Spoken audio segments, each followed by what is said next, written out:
এই সূরাটি আয়তনে ছোট হলেও মর্যাদার বিচারে কোরআনে কারীমের শ্রেষ্ঠতম সূরা সমূহের মধ্য থেকে অন্যতম।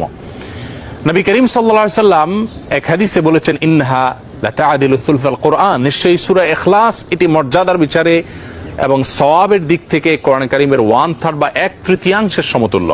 বুখারীর এক বর্ণনা থেকে বোঝা যায় নবী সাল্লাল্লাহু আলাইহি সাল্লাম সূরা ইখলাস একবার পাঠ করলে কোরআন কারীমের 1/3 তেলাওয়াত করার সমান সওয়াব পাওয়া যাবে, সেটি বলেছেন।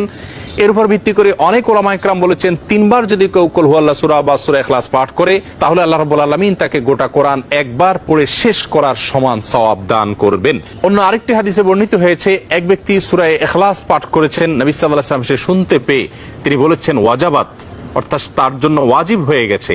সাহাবা ইকরাম জিজ্ঞাসা করেন, ইয়া রাসূলুল্লাহ কি ওয়াজিব হয়ে গেছে? তিনি বলেছেন তার জন্য জান্নাত ওয়াজিব হয়ে গেছে, জান্নাত আবশ্যক হয়ে গেছে। অন্য একটি বর্ণনায় তিনি বলেছেন, যদি কেউ 10 বার সূরা ইখলাস বা কুল হুয়াল্লাহ সূরা পাঠ করে আল্লাহ রাব্বুল আলামিন তার জন্য জান্নাতে একটি প্রাসাদ নির্মাণ করবেন।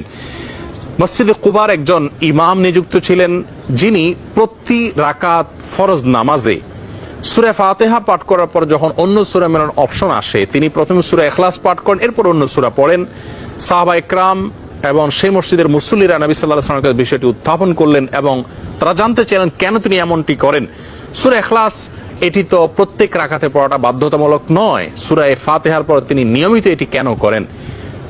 সেই ইমামকে ডেকে নবী সাল্লাল্লাহু আলাইহি ওয়াসাল্লাম জিজ্ঞাসা করলেন এর কারণ সম্পর্কে। তখন তিনি বলেন, ইয়া রাসূলুল্লাহ, আমি সূরাটাকে